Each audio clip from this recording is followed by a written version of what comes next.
And this afternoon, we're going to spend some time talking about dysrhythmia, tough dysrhythmia diagnoses. And my name's Amal, Mattu. I'm a faculty member at University of Maryland School of Medicine. I've been there since 1996 and practice emergency medicine.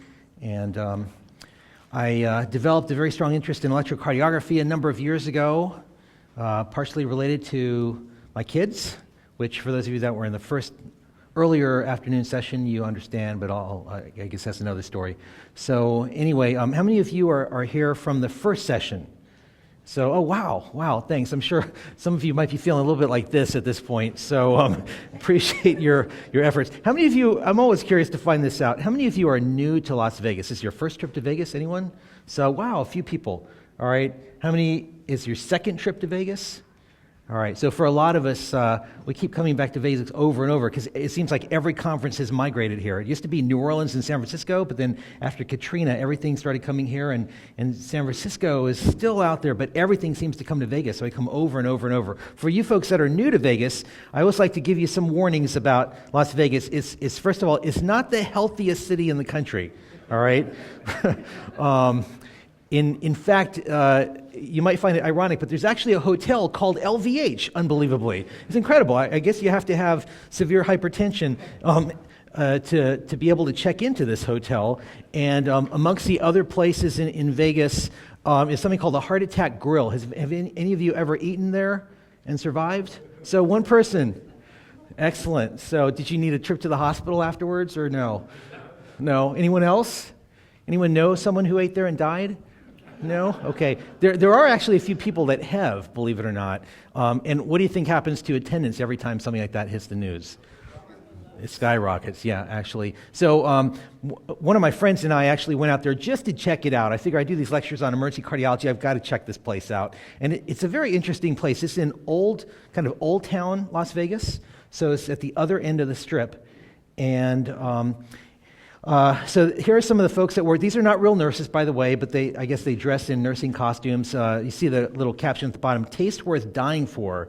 And they really revel in how unhealthy a lot of their food is. This is a guy who was one of their unofficial spokesmen who actually, true story, he actually died outside the restaurant. And there have been a couple of other people that have eaten there and had to go to the hospital. And I remember hearing early on after they opened up, somebody developed severe chest pain after eating there, and so the ambulance came in, and all of the other people eating at the restaurant pulled out their phones and were videotaping the whole thing because they thought it was all a publicity stunt, and it was really a person who was probably having ACS after eating there. So you see the menu, and where is it? If you weigh more than 350 pounds, you eat for free.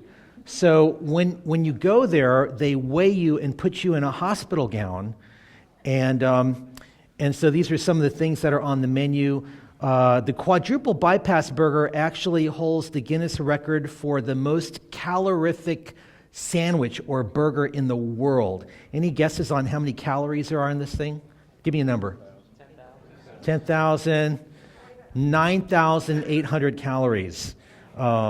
And they've actually come out with, at last I heard, an octuple bypass burger, which has, I think, 43 slices of bacon and 8 patties, and it's just quite an incredible menu that they have there. So when we went there, I think I got a smoothie and some fries, and that was about it. And we didn't even finish what we had there. We just wanted to check it out, but it was interesting. Here you can see this billboard: deep-fried chocolate-covered butter, bacon. So anyway, if you want to check it out, please wait till after the course. Okay. All right. We did try to make it healthy. Apparently, Caesars tried to make it healthy by putting this auditorium at the end of a half-mile walk, so everyone's gotten a stress test, and now you can relax.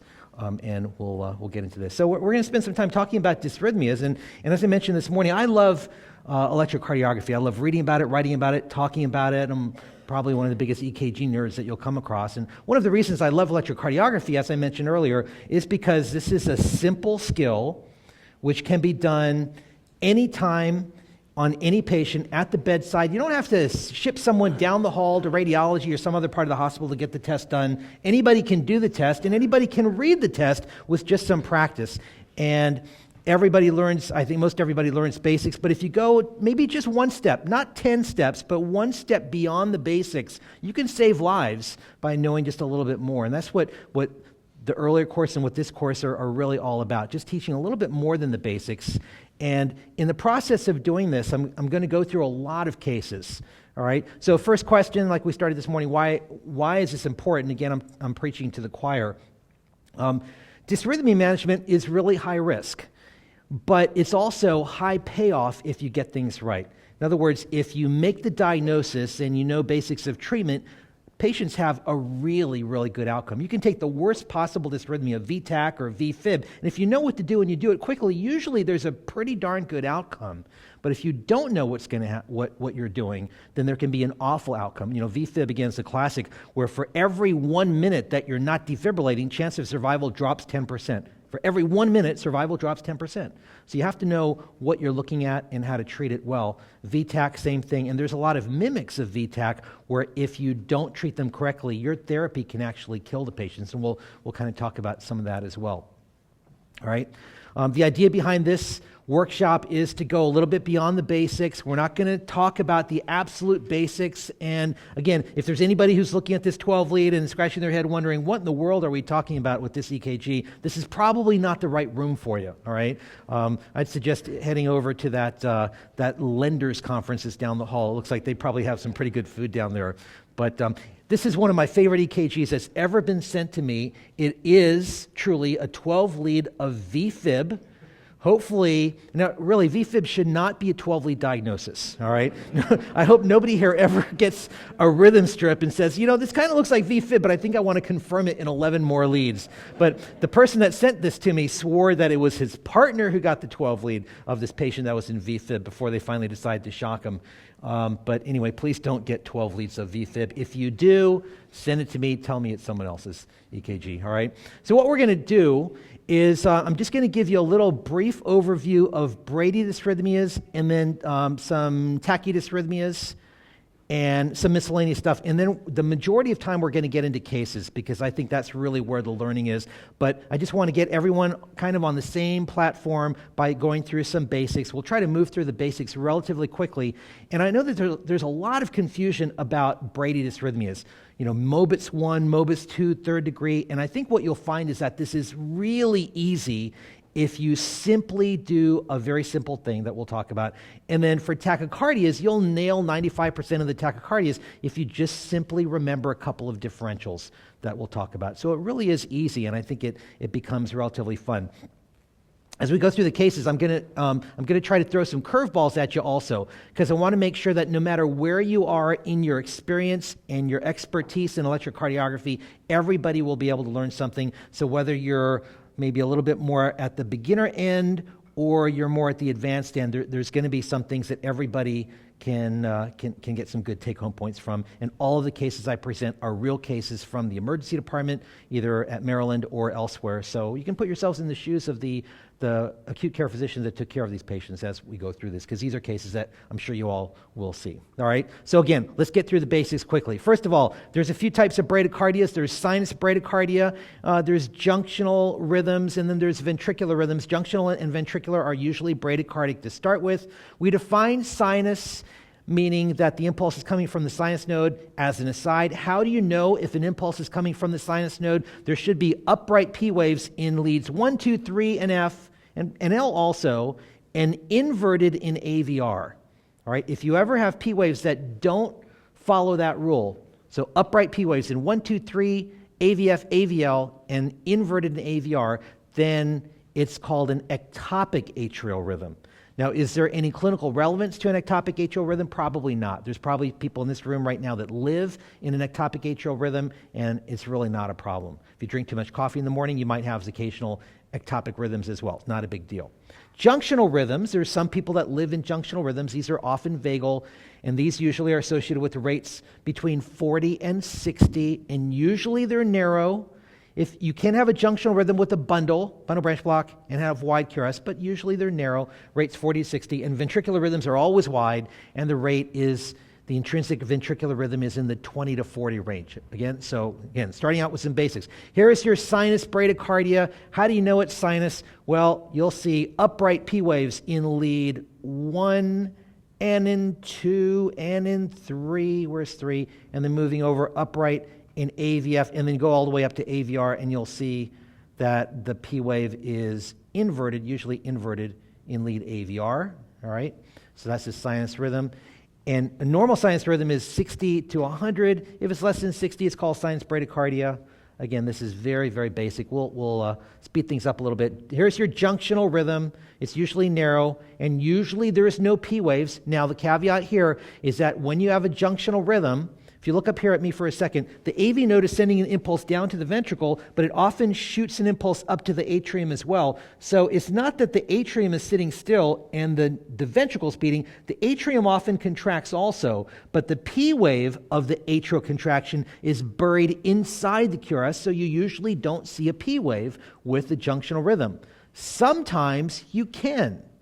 Sometimes you get a little P wave right after the QRS, and that's sometimes referred to as a retrograde P wave. Sometimes you get a P wave just before the QRS. So you can get P waves just before the QRS with the junctional rhythm, but the key point here is that you'll have a short PR interval, all right? So if you ever see a short PR, meaning the PR is less than 120, if you ever see a short PR, there's two things in your differential, junctional rhythm and pre-excitation, WPW. All right? Again, more about that later. And then here's your ventricular rhythm. It's really slow and it's fairly wide. All right? No big deal. All right. Now we get into AV blocks, and now we start getting into some slightly confusing territory. First degree AV block. With this, you see one P wave for every QRS, and the PR is long. That's all that first degree AV block means. From an acute care standpoint, it has practically no relevance.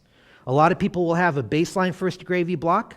As we get older, we tend to develop a first-degree AV block. It's perfectly fine. Certain medications can produce a first-degree AV block, but a first-degree AV block is only meaningful if there's also bradycardia. If you're not bradycardic, who cares if you've got a first-degree AV block from the acute care standpoint? All right? You don't need to treat a first-degree AV block. You treat a bradycardic rhythm, but the first-degree AV block is not an issue in and of itself. Here's a patient with a pretty significant first-degree AV block, and you'll notice that they just have a long PR. If this person were hypotensive, would you need to treat the rhythm? The answer is no, because the ventricular rate's fine. And that leads us to another important point. Whenever you are deciding how to treat a patient, your treatment is always based on the ventricular rate, not what the atrium is doing. It's always about the ventricle. All right, so the atrium gets no respect here. Your question about whether somebody needs rhythm treatment right now is always based on, is the ventricle too fast or is the ventricle too slow? Not what the atrium's doing. And I'm going to, if you don't remember that point, I'm going to try to trick you a little bit later on with a case. All right? So it's always about the ventricle. The ventricular rate here is perfectly fine, so this patient doesn't need rhythm management acutely. All right, second-degree AV block. There's two types of second-degree AV blocks. There is second-degree AV block type 1, also known as Wenckebach, also known as Mobitz 1. And during this course, I'm just going to use the Mobitz term. And then there's second-degree AV block type 2, also known as Mobitz 2. Second-degree AV block type 1, or Mobitz 1, well, when you look at the PR gradually increases, then you've got a lonely P.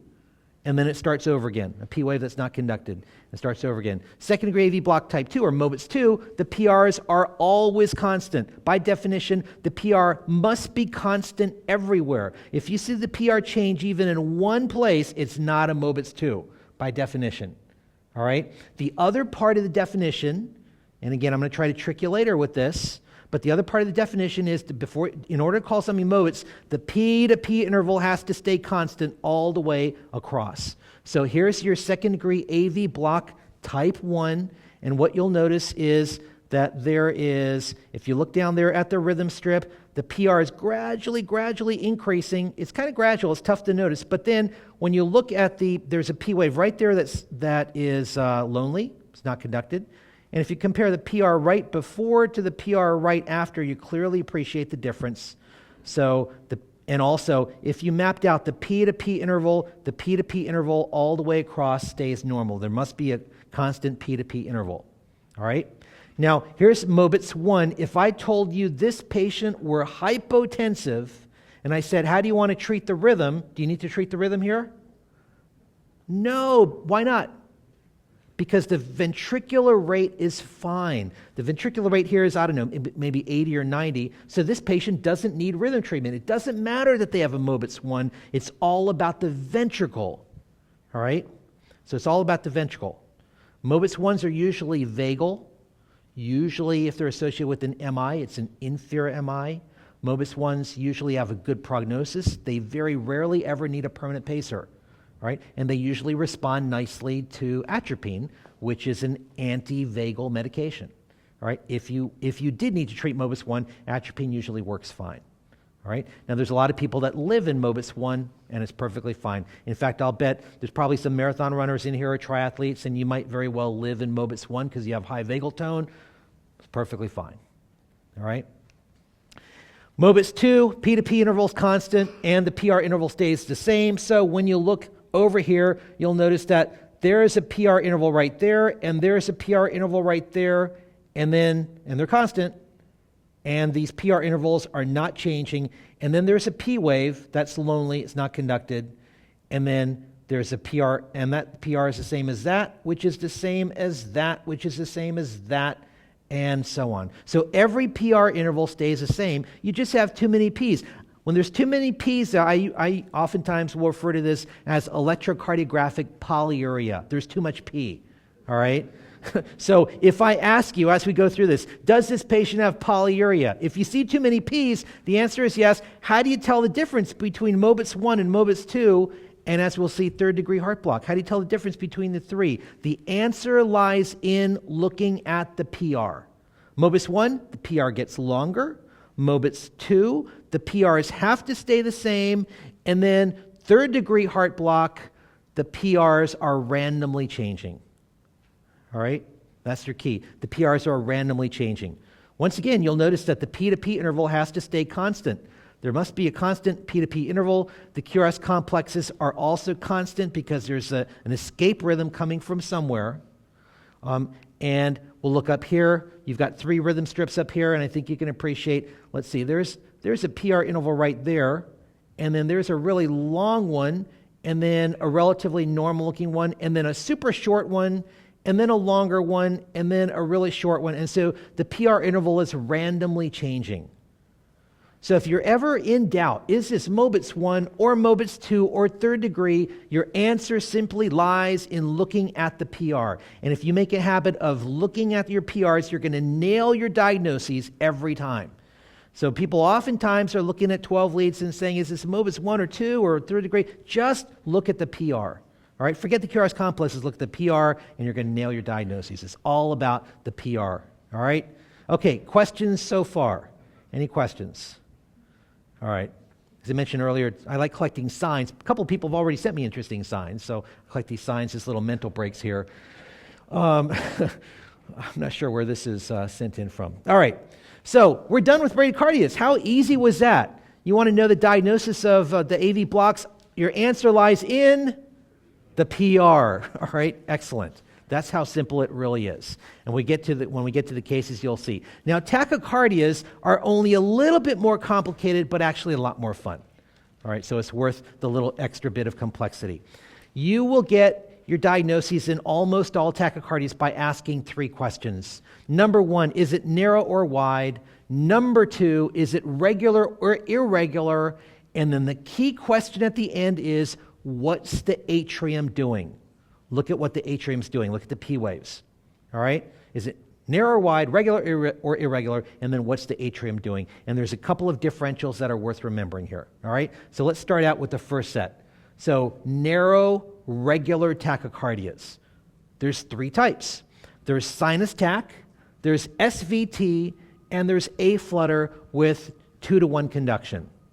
All right? Now going back to SVT for just a second, when you talk to the electrophysiologists or read about SVTs, there's a lot of different types of SVTs. There's PSVT, and then there's AV reentry tachycardia and AV nodal reentry tachycardia, and there's reciprocating tachycardia and junctional tachycardias.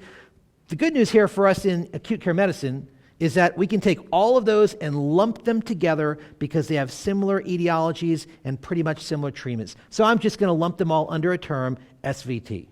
All right? Makes it easy. The electrophysiologists have a little bit more complicated time because they have to figure out all of them, but that's their specialty and they can nail them. We don't have to. All right?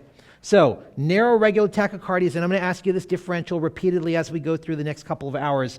What are the three types of narrow regular tachycardias? Sinus tach, SVT, and flutter with 2-to-1. How do you tell the difference between these three things? What's the atrium doing? With sinus tach, it's PQRS, PQRS, PQRS, PQRS, PQRS. With SVT, there's usually no P waves, or there may be little retrograde P waves that come right after the QRS. And then with flutter, usually it's 2 P waves, or sometimes they say F waves or flutter waves, PPQRS, PPQRS, PPQRS, and so on. All right? If you look carefully, you'll see 2 P waves for every 1 QRS. And usually the atrial rate is around 300, and the ventricular rate's around 150. Atrial flutter with 2-to-1 conduction. All right? Now, we're going to spend a little bit more time on flutter in just a little bit, but atrial flutter is the most commonly misdiagnosed tachydysrhythmia because flutter waves hide. Oftentimes the flutter waves hide within the T wave or within the QRS, and so a lot of times people look at this and they don't see the extra P in there. They just see 1 P wave for each QRS, or maybe they don't see any P waves, and it's very easy to mistakenly call flutter sinus tach or SVT. All right? So whenever the rule here is whenever you see a ventricular rate, a narrow regular ventricular rate of 150 plus or minus 20, always assume it's flutter until you look really carefully. Look everywhere. Look in all 12 leads. Don't just look at the rhythm strip. Look in all 12 leads. If they give you a rhythm strip, look in all 13 leads because it's very commonly missed. So be paranoid of missing flutter when the rate is 150 plus or minus 20 or so. All right, and we'll get to that. Here's sinus tachycardia, PQRS, PQRS, PQRS, PQRS. All right, simple enough. It's the most common. Here's a patient that had, this patient actually had myocarditis and was extremely tachycardic, a young person, and they have PQRS, PQRS, PQRS, much faster. And by the way, anyone know how fast do you normally mount sinus tachycardia? What's the fastest sinus tach that you can develop in general? It's usually age dependent. It's usually 220 minus your age. All right? And the cardiologist will use this during stress testing. The fitness instructors will use this when they're trying to figure out what you should be exercising between 60 and 80% of maximal predicted heart rate or whatever. What is the maximal predicted heart rate? 220 minus your age. So a 20-year-old, and this was a young guy, a 20-year-old's capable of having sinus tach at about 200 beats per minute. An 80-year-old is only capable of having sinus tach at around 140 beats per minute. All right? And that can be useful sometimes because if I gave you a narrow complex tachycardia at a rate of 160 in an 80-year-old, well, right off the bat, you know it's not sinus tach. All right? So 220 minus your age in general. There are some rare exceptions to that. Okay, SVT. Here is an SVT. It's narrow, it's regular. You don't see clear-cut P waves. There's no clear PQRS, PQRS, PQRS. On the other hand, remember I mentioned sometimes you can see retrograde P waves? Take a look at lead 2, and you see there's little blips right after the QRS. Those are little retrograde P waves. I've got a little coffee tremor. Sorry about that. Little P waves. Those are called retrograde P waves. That's very common with SVT. All right? With certain types of SVT, which we're just going to call SVT. So when you see those little retrograde P waves, then that weighs in favor of SVT. It's narrow, it's regular. What's the atrium doing? There's no clear-cut PQRS, PQRS. In fact, there's little retrograde P waves, right? And then atrial flutter, oftentimes you see a sawtooth type of pattern, but not always. This is a pretty obvious example of that sawtooth, I think. If you look at the rhythm strip at the bottom, it kind of looks like that sawtooth. But there's inverted P waves, 2 P waves for every 1 QRS, all right? With atrial flutter, Oftentimes, atrial flutter gives you inverted P waves in the inferior leads. So if you look over here at the rhythm strip, all right, those are little inverted P waves. There's an inverted P wave, and there, and there, and there. So those are little inverted P waves over on this side. Let's see, there's my arrow. There's a P wave right there, and then there, and there, and there, and there. And if you map those out, they map out at a rate of about 300. And we'll talk about why we tend to miss flutter, because when those P waves are inverted, our eyes don't pick them up that easily. We'll get there, all right? But again, atrial flutter is narrow, it's regular, and there's 2 P waves for every QRS. Often there's a sawtooth pattern. The one other point I want to make about EKGs in general, but in particular flutter, is if you're ever looking for P waves, I know that the machine always gives you lead 2 as a rhythm strip, all right? And that's because the machine wants you to miss the diagnosis. Bet you didn't know that, all right? It turns out that the best lead for picking up P waves is actually lead V1, all right, in general.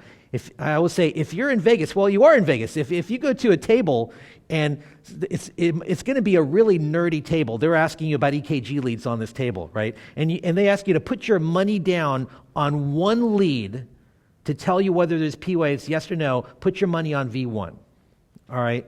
Again, it's a pretty nerdy table to be asking you that, but nevertheless, V1 often is your only lead to tell you P waves, and in this case, you can see nice P waves. There is a P wave right there, and then there's one just stuck to the beginning of the QRS, and there's another one, and another one stuck to the beginning of the QRS. So in this case, I think the inferior leads and the sawtooth pattern are pretty obvious, but I promise you there will be times where V1 is the only lead that gives you P waves that are obvious, and every other lead is tough to see. And I've seen rare cases where maybe it's V2 or V5 or AIVR. So look everywhere in the 12-lead EKG, but whenever I'm looking at a rhythm strip, whenever I'm looking at the rhythm, the first lead I always look at is lead V1. Because if you think about it, look up here at me for a second, V1 sits right there, right over the sinus node, right over the atrium. So if you want a lead that's going to tell you about what the atrium's doing, pick the one that sits right over top of the atrium, so V1. So look in all of them, but please don't just focus on lead 2, which a lot of people do. Look at V1 also. Scrutinize V1. Sometimes V1 will give you your answer, all right? In any case, look at everything. Okay, so let's recap for just a second. If you have a narrow, regular tachycardia, there's 3 possibilities. What are they? Sinus tach, SVT, and flutter with 2 to 1. Good. All right. Well, with narrow irregular, there's only 3 possibilities once again.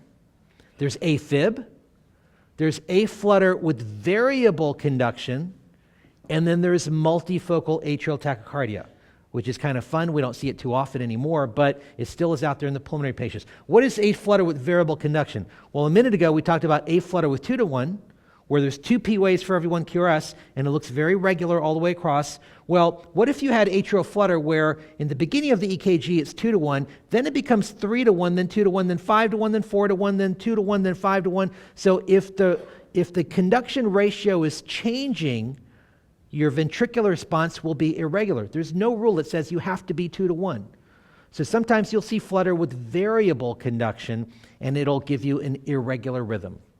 All right? And then MAT, again, for the younger folks, you may not have seen this before. We used to see it a lot more often in the COPD patients on theophylline. It seemed that those 2 things together brought out MAT more often, especially theotoxicity, but we still see it in pulmonary patients. Almost always, these are pulmonary patients. Bad asthma, I've seen it in multilobar pneumonia. We see it more often in pulmonary hypertension patients now. So almost always, these are pulmonary patients. And the key thing there with MAT in terms of treatment is treat the underlying cause. All right? You never shock MAT. There's no need to shock MAT. All right? Okay, so we've got 3 things that produce narrow irregular. How do you tell the difference between the 3? Simple question. What's the atrium doing?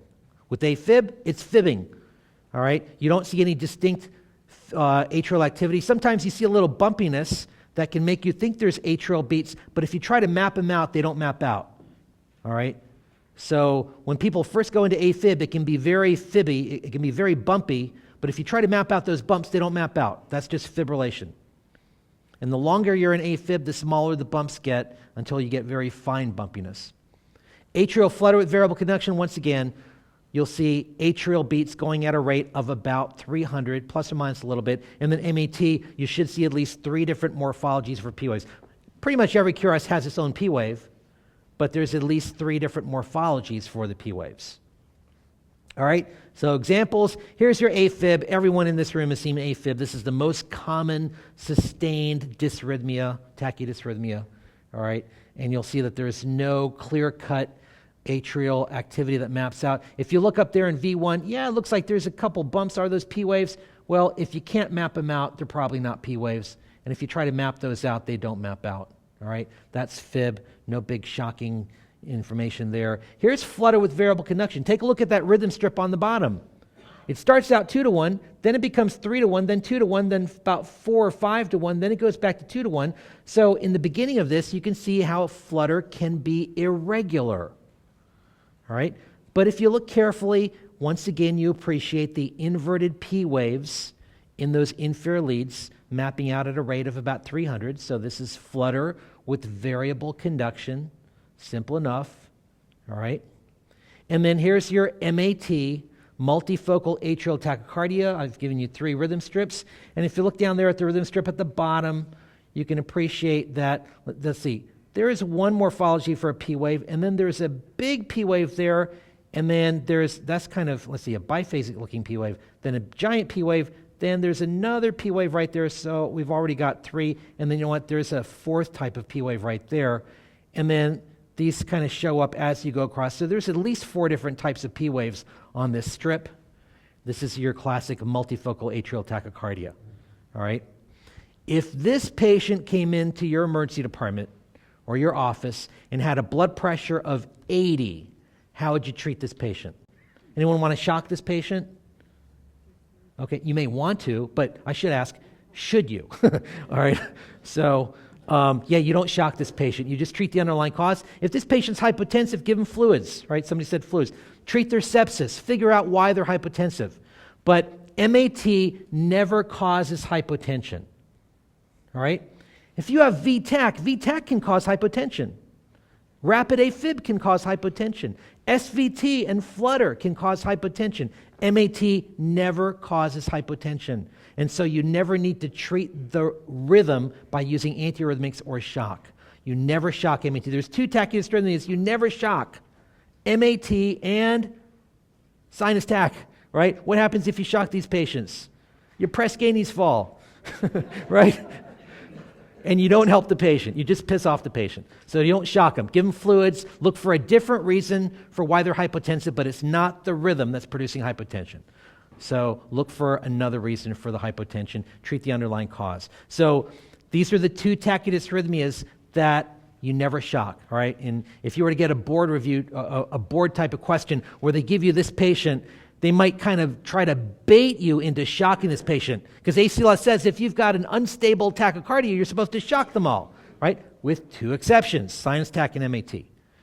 All right, enough. I've beaten that horse enough. Okay, so let's recap. Narrow, regular tachycardia. There's 3 types. What are they?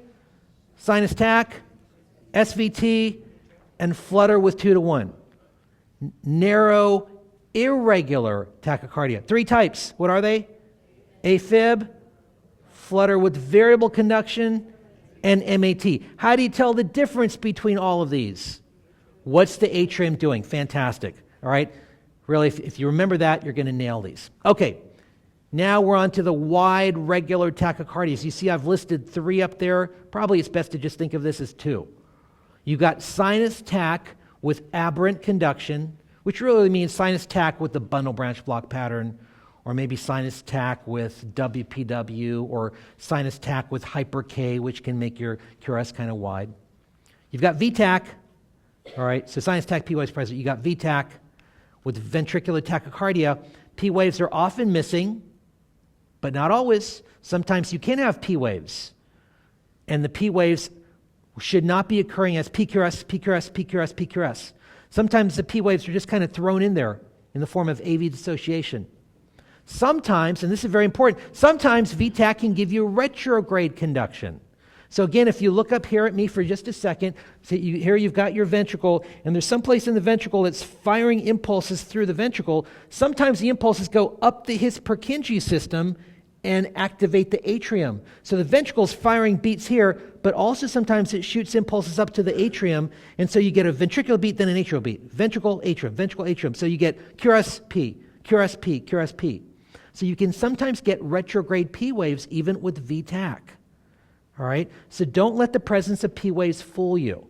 Be very careful about ever looking at a regular wide complex tachycardia and not calling it VTach. All right? People oftentimes mix the bottom two things together. All right? VTach, SVT with the bundle. You know what? It's probably best to just pretend SVT with the bundle doesn't exist, as we'll talk about. All right? Here's your classic ventricular tachycardia. There's no clear-cut P waves. It's regular. It's wide. Here's actually SVT with a right bundle. And I'm probably doing you a disservice by even showing this to you or even acknowledging its existence. All right? The only way you can ever look at a wide complex tachycardia and say, you know what, this is just SVT with the bundle, I'm going to give them some calcium channel blockers or some beta blockers. The only way that you should ever do that is if you also happen to have a baseline 12 lead, and here we do.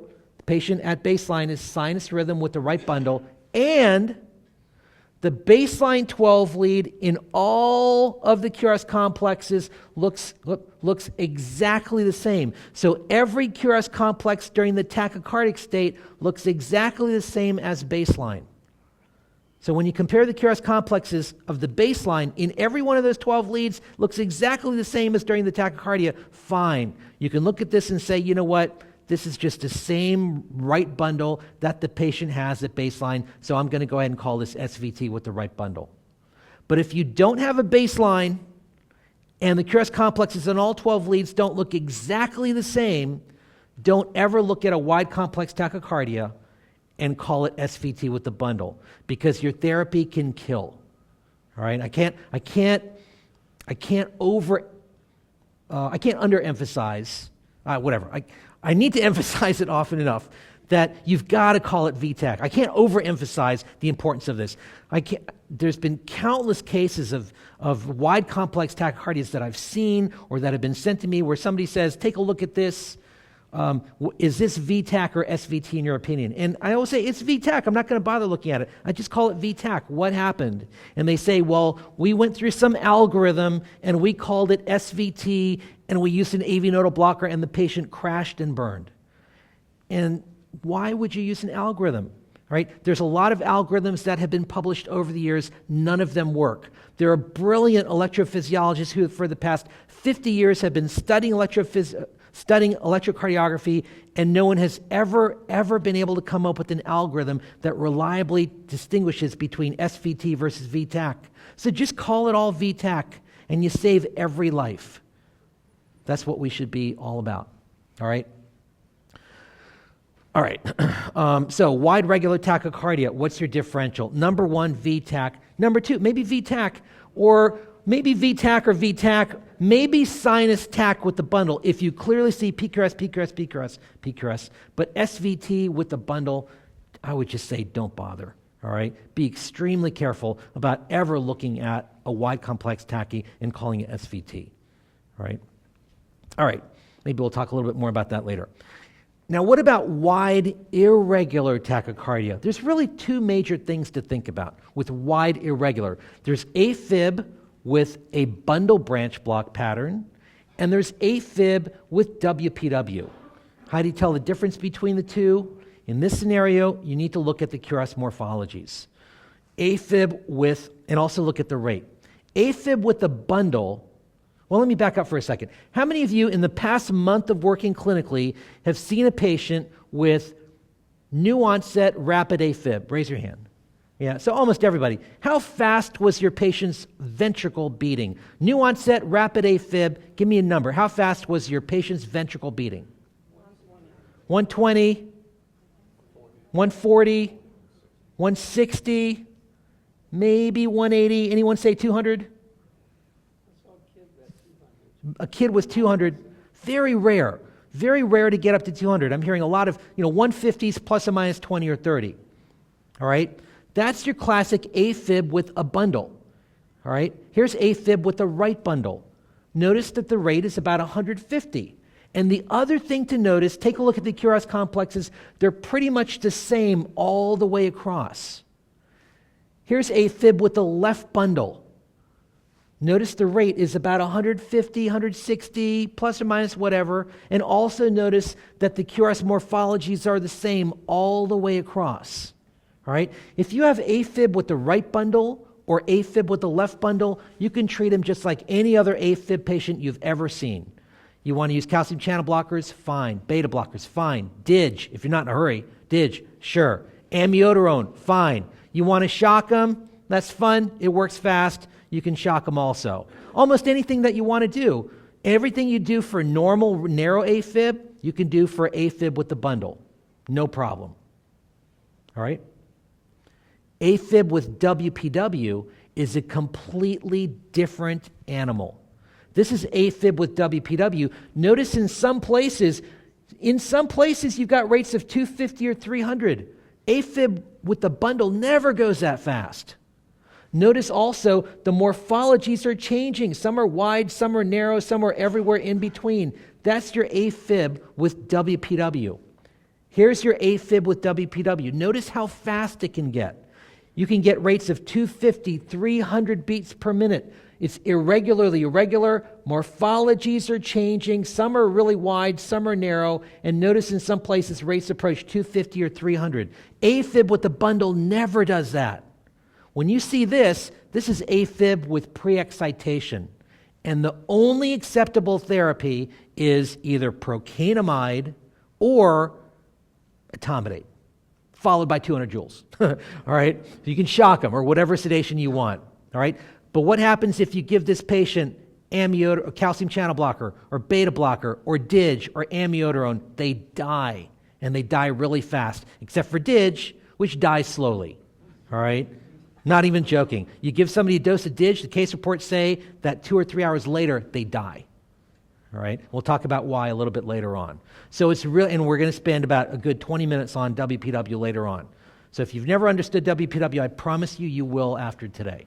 All right? You have to, because otherwise your therapy can kill these patients if you fail to distinguish AFib WPW versus AFib with the bundle. All right? All right, everyone okay so far? All right. Polymorphic ventricular tachycardia, it's regular, it's wide, the morphologies are changing. There's a specific type of polymorphic VTach called Torsades de Pointes. Right? People oftentimes use these terms interchangeably, Torsades de Pointes versus polymorphic VTach. So Torsades is polymorphic VTach associated with the prolonged QT. All right? And it's important to understand the distinction there. You've got generic polymorphic VTach, and then you've got the Torsades type of polymorphic VTach. So why is it important to understand that there's a difference? Well, let's say you've got a patient who shows up with polymorphic VTach. You don't know whether this is generic or polymorphic. So what are you going to do with this patient? You're probably going to have to shock them. All right? So let's say you shock this patient, you get them back to sinus rhythm, now you look at their 12 lead and you say, oh, the QT is normal. What does that mean? It means this was generic polymorphic VTach. Well, now you probably ought to put them on something to prevent them from going back into it. What do you put a generic polymorphic VTach person on after you've shocked them out of it? Whatever you want. Lidocaine, amio, procainamide, and then look for an underlying cause, usually ACS. All right, treat that. All right, no problem. What if you shock this patient out of it, you get your 12 lead now that they're back in sinus rhythm, and you say, oh, they've got a long QT. QTC is greater than 500. They've got a long QT. That means this was the Torsades type of polymorphic VTach. All right? Well, now that you've got them back in sinus rhythm, you should probably put them on something to prevent them from going back into it, and then look for and treat the underlying cause. What are you going to put them on to prevent them from going back into it? Magnesium. Magnesium is the only acceptable therapy if it's the Torsades patient. Because what happens if you've got the torsade patient, in other words, the long QT patient, and you put that patient on lidocaine, amio, or procainamide? What do they do to the QT? They lengthen it again. Lidocaine plus minus, but amio and procainamide will just lengthen it right back out and put them right back into torsade. All right? So that's why it's so important to understand that there is a not so subtle difference between generic polymorphic VTAC versus the torsade type. When you get them out of it, look at the QT. Or maybe you see a long QT right before they went into it. Sometimes you see a long QT on their baseline 12 lead, or maybe they're demonstrating a long QT before the arrhythmia started. All right? Now, torsade literally translated means twisting around the points. And so a lot of times people will say, well, when you see the QRS get bigger than smaller, then bigger than smaller, then bigger than smaller, that's torsade. Wrong. Generic polymorph VTAC can do that as well. So you cannot distinguish generic polymorph VTAC versus torsade by simply looking at this morphology of bigger, smaller, bigger, smaller. They both will do that. The only way to tell the difference is take a look at the QT on the EKG right before they went into it, or on the EKG after you get them out of it. All right? And if the QT is normal, use whatever you want. Look for ACS. If the QT is prolonged, only use magnesium, and then search for the underlying cause of the long QT, which we'll talk more about later. All right? Actually, we'll talk about that tomorrow, causes of long QT. All right? Everyone okay with that distinction? All right, good. Okay, and then approaching the end of this intro section, accelerated idioventricular rhythm, also known as AIVR. Let me black this out for just a second. Okay, we talked about ventricular rhythms. When somebody has a ventricular rhythm of 20 to 40, that's called a ventricular escape rhythm. Simple enough. All right? If somebody has a ventricular rhythm of 130 or faster, that's called VTAC. Simple enough, right? Well, if you have a ventricular rhythm between 40 and 130, what's that called? That's called an accelerated ventricular escape rhythm. Because remember, normal ventricular escape rhythm is 20 to 40. Between 40 to 130, it's called accelerated ventricular escape rhythm, also known as accelerated idioventricular rhythm, or AIVR. All right? And this is what it looks like.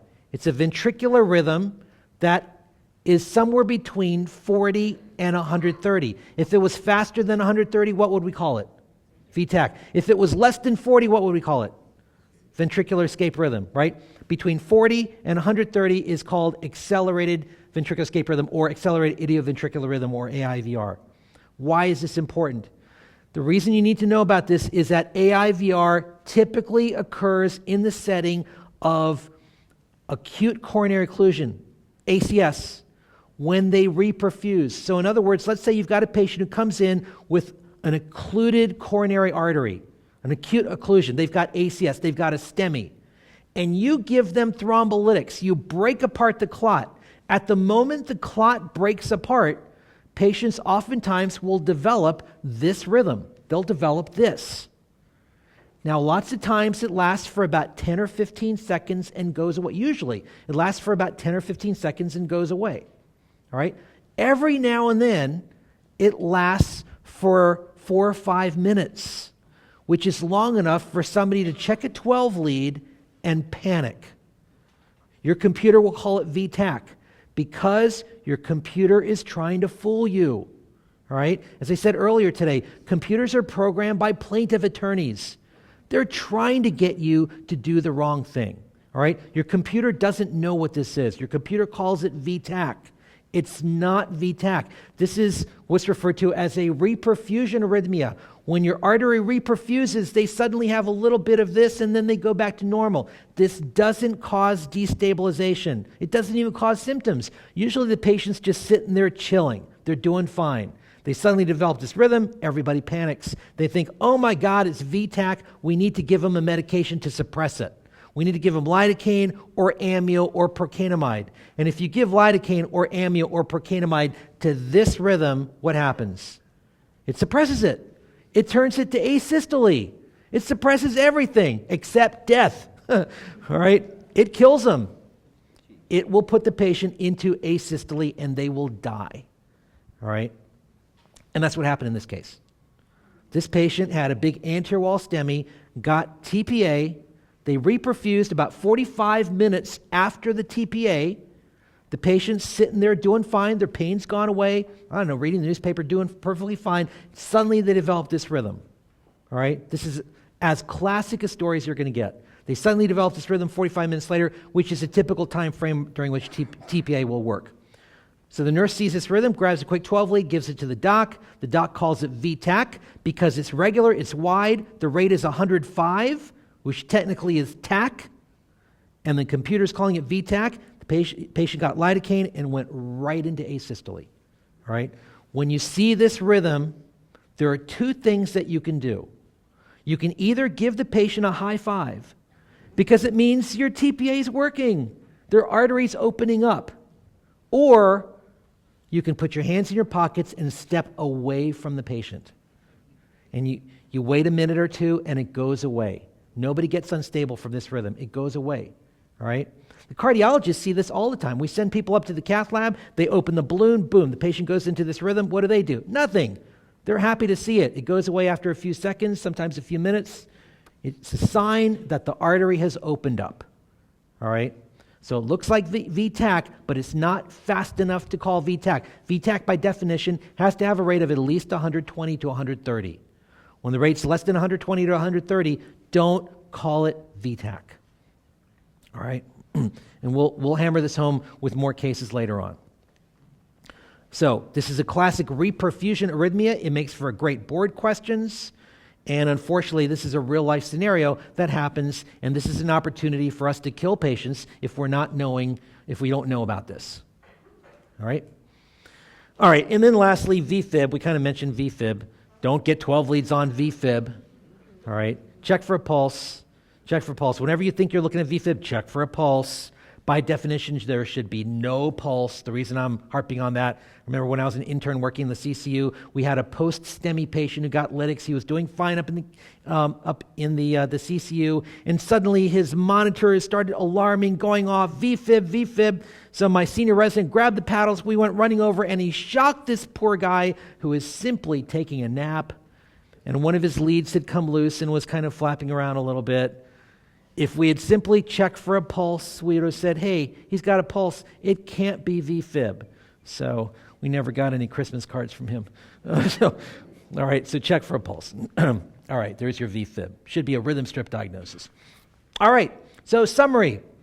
Bradycardias. Bradycardias are a piece of cake. Your answer lies in the PR. Just look at the PR. Mobus 1, PR is gradually increasing, and then you've got a non-conducted P wave. Mobus 2, PRs are staying the same. And third degree heart block, the PRs are randomly changing. There's no pattern to it. And with all of these, the P to P interval should be constant. If the P to P interval is not constant, then we're looking at something else. We'll get there. All right? Tachycardias, simple differentials.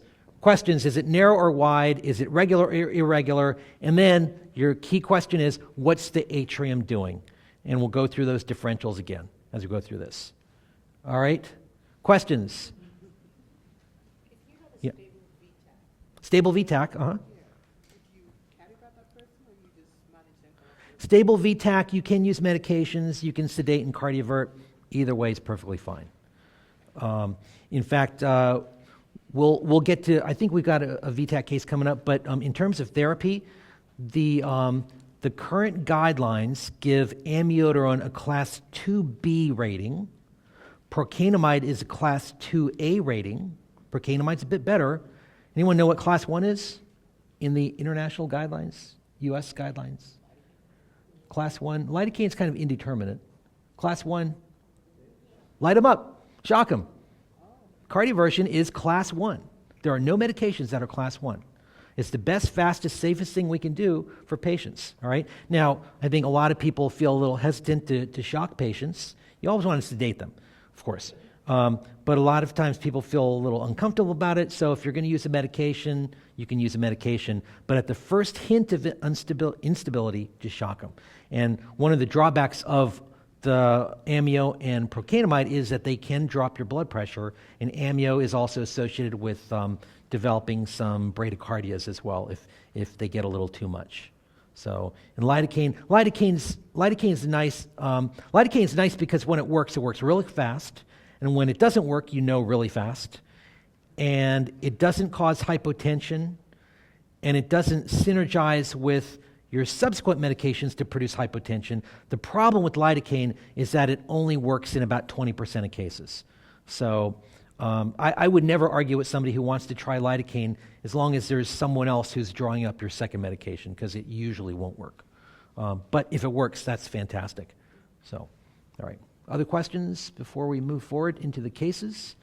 You say drop another medication. Can you use two antiarrhythmics in one patient? A lot of times people will. So let's say you started with lidocaine, and that's not working. Lidocaine is not going to make them hypotensive. If they get hypotensive, it's from the arrhythmia. If they get hypotensive at any point, just stop what you're doing and shock them.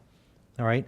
So if lidocaine doesn't work and they're still stable, then you'd certainly be justified in switching over to amio or procainamide.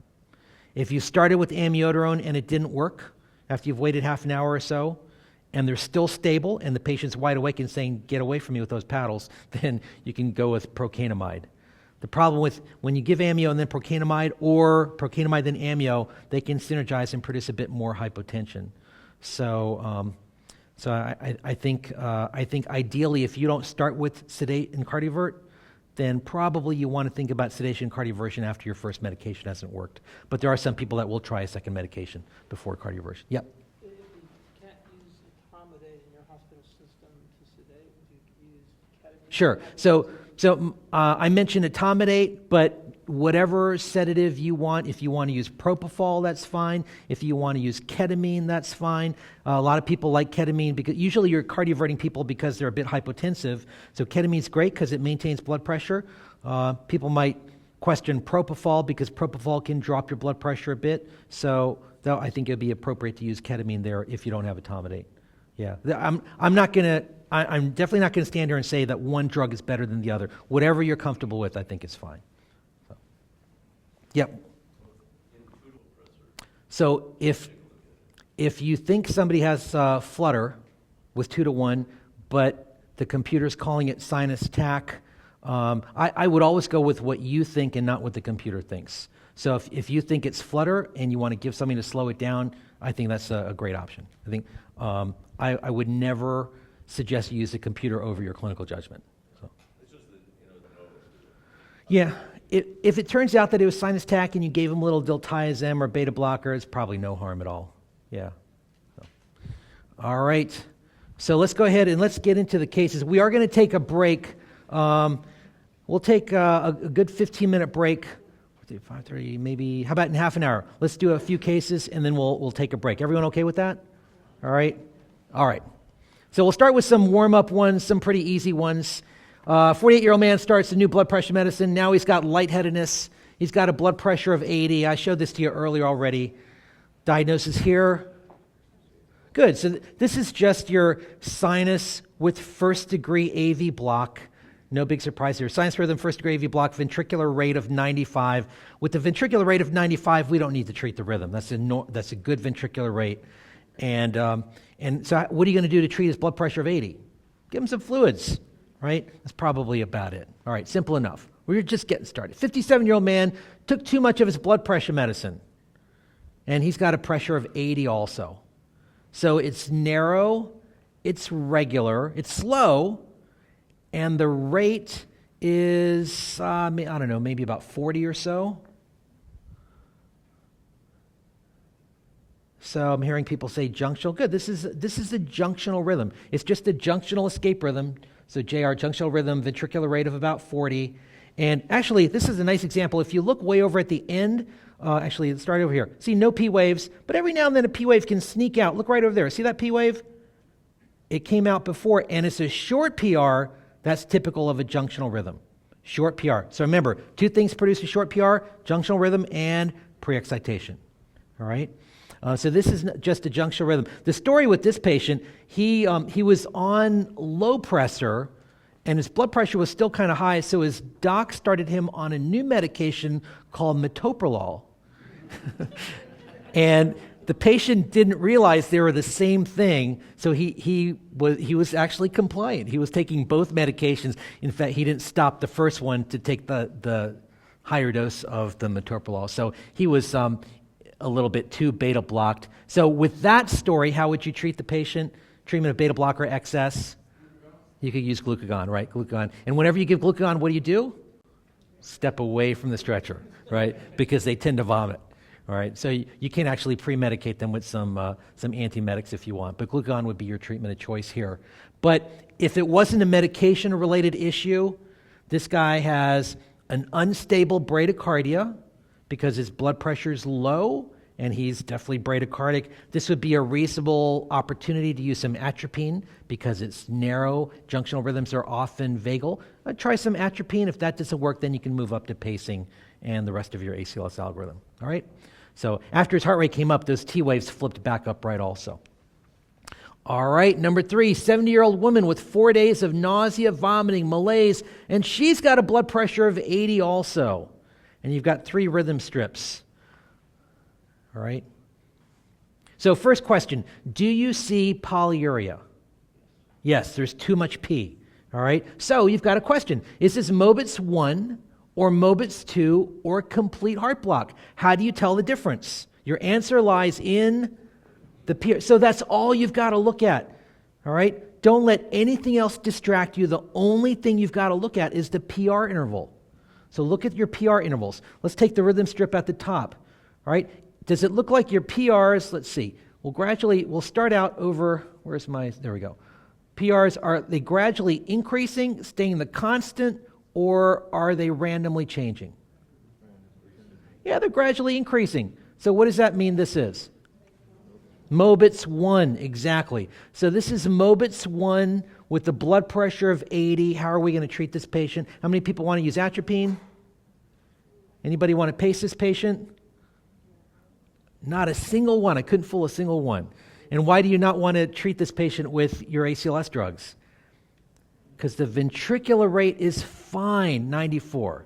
This is the first time I've given this conference many times. This is the first time nobody raised their hand for atropine. So I should get you to see if you'll raise your hand for other things that are correct, just to be sure. All right, good, excellent. So the ventricular rate is fine, so you don't need to treat the rhythm. All right, so give fluids. I heard somebody say give fluids, perfect. Treat their sepsis, I don't know, figure out what's causing the hypotension, but it's not the rhythm. All right, 62-year-old man with shortness of breath and chest pain. Blood pressure is 80. I think our triage blood pressure monitor is stuck at 80, but here we are. So again, is there polyuria? Yes. So Mobitz 1 versus Mobitz 2 versus third degree, your answer lies in looking at the PR. That's all you got to do. So look at the PRs and what's going on with the PR intervals. Gradually increasing, staying constant, or randomly changing? Randomly changing. So that means this is third degree or complete heart block. And what do you want to do? Let's see. His sinus tach, third degree AV block, junctional escape rhythm, ventricular rate is 48. How do you want to treat this? Yeah, for pacing, I think I would just go right to a pacer. So in general, we're not really talking much about treatment, but we'll throw this in. In general, if you have unstable sinus brady, or unstable Mobitz 1, try your atropine.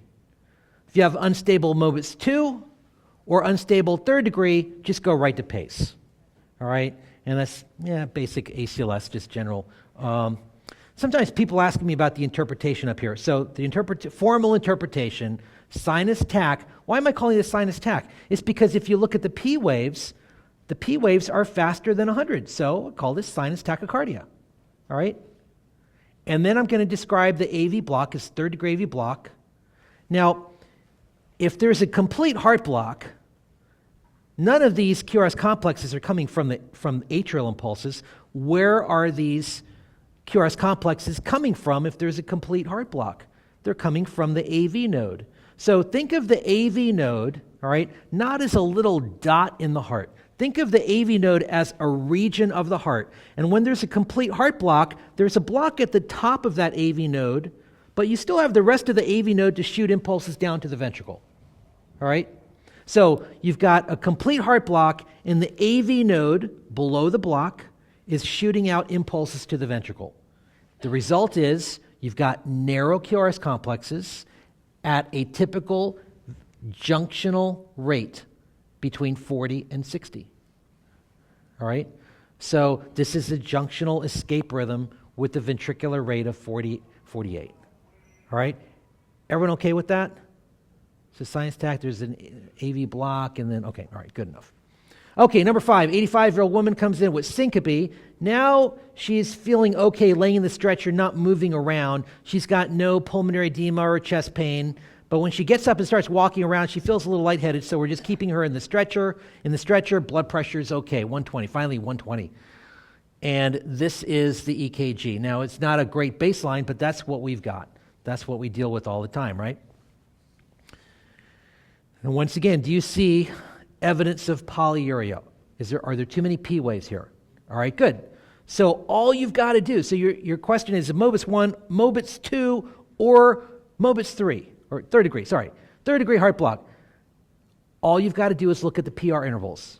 So what do you think the PRs are doing? Gradually increasing, staying the same, or randomly changing?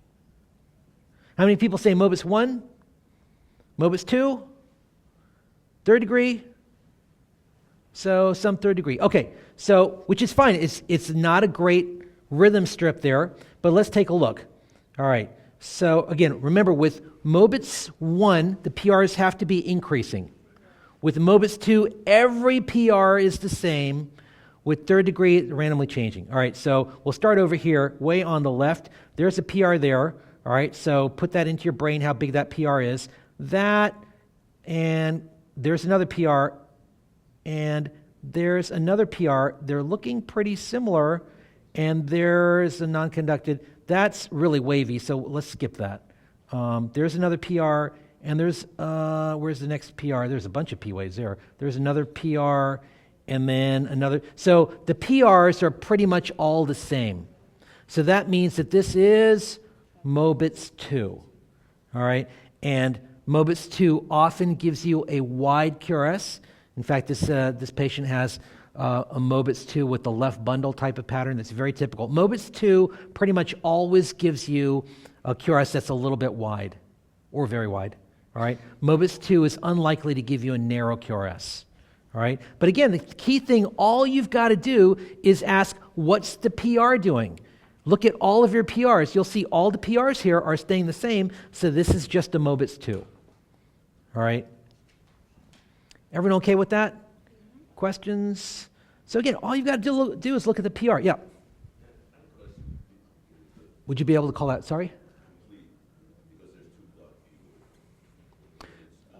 No, complete.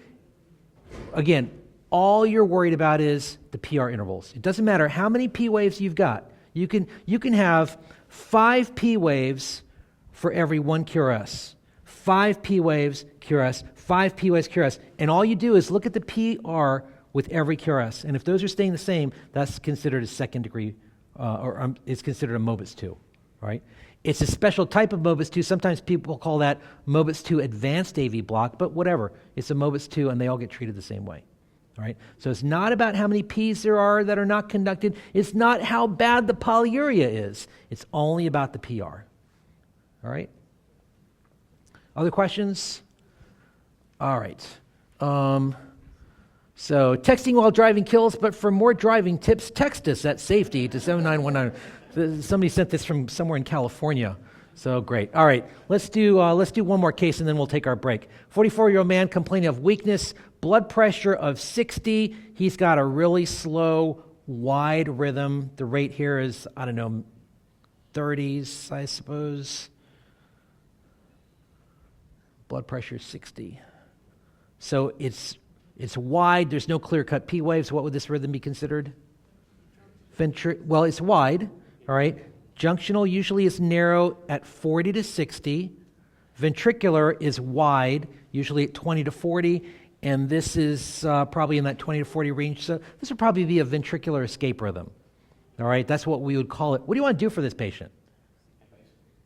Pace. So what if I told you we tried pacing and the pacer's not capturing?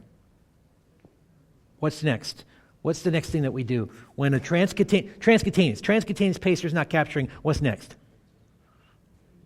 Epi or dopamine, all right? Those are kind of equivalent in ACLS. Take your pick. What if I told you that the epi and dopamine aren't helping? What's next?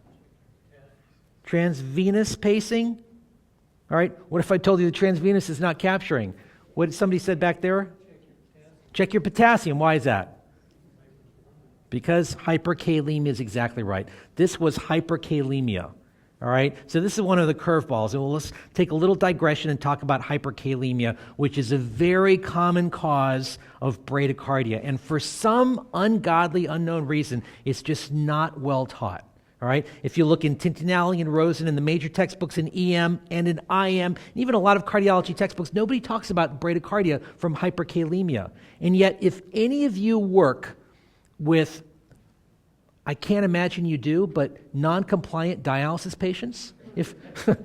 Are they outside of Baltimore? Do you all see them? So I guarantee you guys have seen this or are going to see this. This is another one of those conditions where I guarantee if you came back next year, everyone in this room will come back next year and say, I saw it. I saw the Hyper-K Brady case, all right? And the strange thing about whenever I go to medical conferences, somebody talks about something I've never heard of before, and then I go back to work, and then, boom, suddenly I start seeing it pop up everywhere, and I'm thinking, my God, I've been missing this. You're going to have the same experience, all right, because it's really, really out there. So let's talk about hyperkalemia. So everybody learns about peak T waves.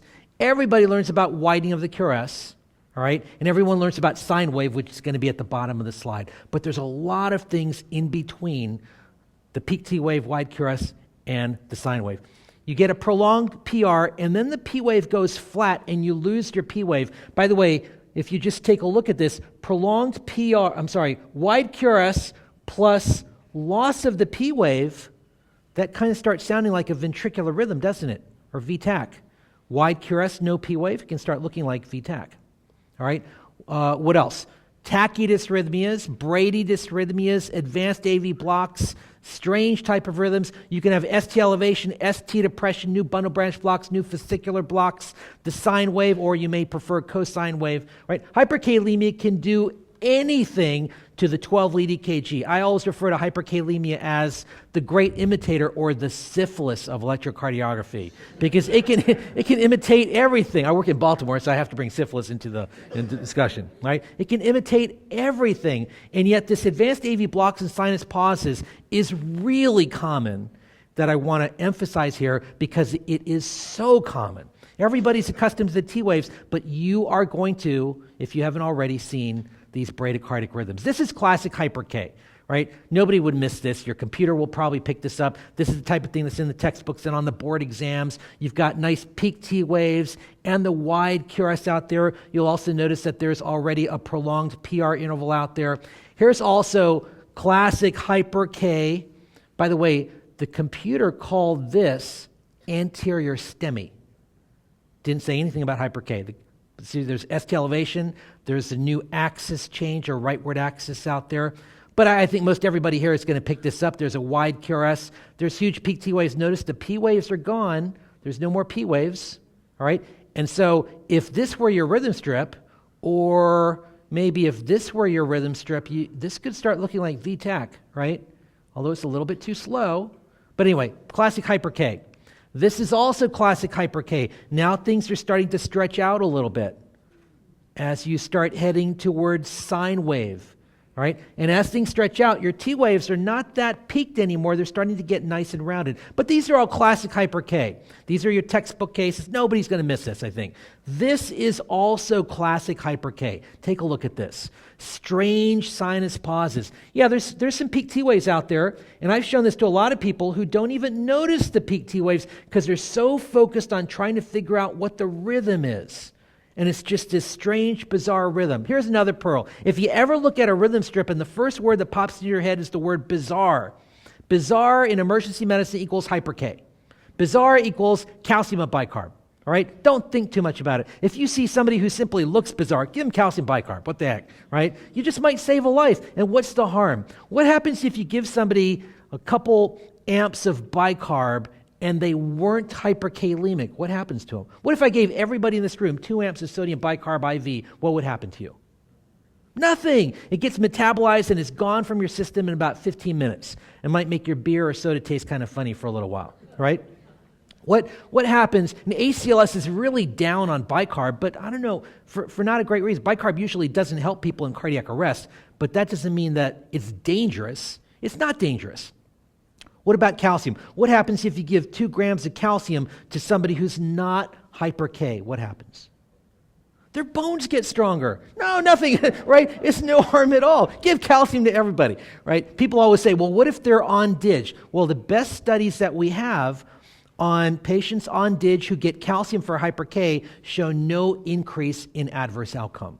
Now, let me take a step back from that. If you know somebody is DIG toxic, then give them Digibind. Of course, that's going to be the best treatment. Give them Digibind.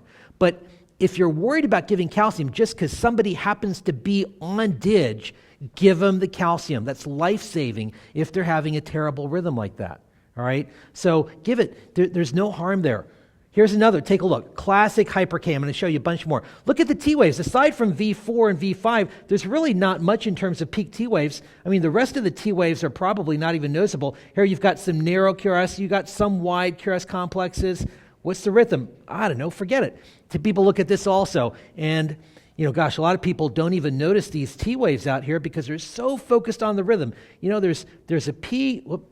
kind of shaking here. There's a P QRS and then another P and another QRS, and people are thinking, is this Mobus 1 or Mobus 2? Forget it. Don't think about it. Just give them calcium bicarb. It's bizarre. Be done with it. Here's another great one. This was an interesting case. This is a 45-year-old guy who had recently been diagnosed with hypertension and got started on a potassium-sparing diuretic. Now, unknown to his primary care doc, he had also started some wacky new diet that had him eating 7 bananas a day. All right? True story. So the guy one day is feeling really weak. No surprise, he's got a rate in the 30s. So he calls paramedics. Paramedics arrive, and they see his heart rate like this. His blood pressure's low. He can barely get up and walk because he's feeling so weak. So the paramedics give him a 0.5 milligram of atropine. It does nothing. All right? By the way, why does atropine not work for this? Because it's, right, exactly, this is not a vagal bradycardia. Atropine's for vagal causes. So, in general, with tox and metabolic problems, ACLS fails miserably. ACLS was never intended to be used for tox and metabolic. ACLS was written for the 65-year-old cheesesteak eating, diabetic, hypertensive patient who's walking down the street, coming out of a Vegas casino, who one day clutches his chest and falls to the ground. That is who ACLS was written for. It was never intended to be used for tox and metabolic, and it fails miserably with tox and metabolic. So anyway, back to the case. He gets a 0.5 milligram of atropine from the paramedics. It does nothing. So they quickly bring him to the emergency department. In our emergency department, our docs thinking, well, our atropine's better, so we're going to give him atropine also, right? So he gets another 0.5 milligram atropine. It doesn't work, of course. So then, let's see, what's next on the ACLS algorithm? Transcutaneous pacing. So they try transcutaneous pacing, and it doesn't capture. And this has been reported in the literature. Transcutaneous and transvenous pacing often won't work in hyperkalemia because of some changes within the intracellular milieu. The pacing just doesn't work. Maybe related to the acidosis that they have also, because most hyper-K patients are also acidotic from renal failure. All right, so transcutaneous pace is not working. What's next? Dopamine or epi. He got started on epi drip. It's not working. Pressors often don't work when patients are severely acidotic. All right, so what's next? Transvenous pacing. Well, it turned out that there is no transvenous pacers in the ED for some reason, so they call upstairs to the cardiology fellow. Cardiology fellow says, all right, I'll grab a transvenous pacer from the EP lab. I'll be down shortly. In the meantime, put a cordis catheter in this guy, and we'll float the pacer together. So the residents are high-fiving each other. They're like, yes, we're going to get a transvenous pacer out of this. So they put a cordis catheter, a right IJ cordis catheter. This guy's now got a hole in his neck from a cordis catheter, right? Cardiology fellow arrives, and they open up the kit. They're getting ready to float this, and then the lab calls. The lab says, we've got a potassium of like 7.2, 7.3. So cardiology fellow and the residents are like, well, we've already opened up the kit. Let's just float it anyway, right? So they float the pacer. It doesn't work. And then they give the guy some calcium, and bam, just like that, heart rate comes right back up, problem solved. I've seen at least 2 patients get cordis catheters for transvenous pacers who had nothing more than just hyperkalemia. And I've heard about a third also, all right? And the literature has shown that pacers don't capture with hyperkalemia. So when in doubt, just think outside the ACLS box. When your first step or two of ACLS is not working, think, maybe this is not an ACLS case. Maybe this is toxic or metabolic, which is a lot of what we see in acute care medicine, right? All right. So again, this was after treatment. Take a look what happened. All right. A couple grams of calcium and an amp of bicarb, bam, comes right back up. All right. Here's the second case. Almost identical story. This guy got a cordis, transvenous floated, didn't capture. And then they gave him some calcium and bicarb, problem solved. Here's another one. This patient has a new right bundle from Hyper-K, a rightward axis, and an irregular rhythm. The computer's reading this essentially as new onset Afib, and this is simply hyperkalemia with a very, very slow rhythm. Take a look at these sinus pauses, all right? And the T waves are not even all that prominent. I wouldn't look at these T waves and say, oh, this is hyperkalemia, but just simply that it's a bizarre bradycardia. You try some atropine on this patient, doesn't work. Think outside the ACLS box. Take a look at this one. Huge sinus pauses in there. And again, aside from V4, their T waves are not even all that peaked everywhere else in here. So just big sinus pauses in there. So again, very, very important to remember. Hyperkalemia is a common cause of bradycardia, strange bradycardias in emergency medicine. So you have to think outside the ACLS box when you're taking care of these patients. And when your first step or two of ACLS aren't working, or if you have any suspicions of renal problems, whether it's the dialysis patient that missed dialysis or a person who maybe has chronic kidney disease and is just a lot sicker, or a lot of what we see, patients that are just not getting regular medical care and come in, and this is often their first onset diagnosis of renal failure when they come in Hyper-K with these strange bradyrhythms. I guarantee everybody here is going to see this probably within the next year or so. All right? Questions about Hyper-K or bradycardia? All right. Okay. Well, why don't we take our break? It's 5:55. Let's come back at 6:10, and we will resume at that point. So 15 minutes. And if there's any questions, I'll be up here for questions. All right?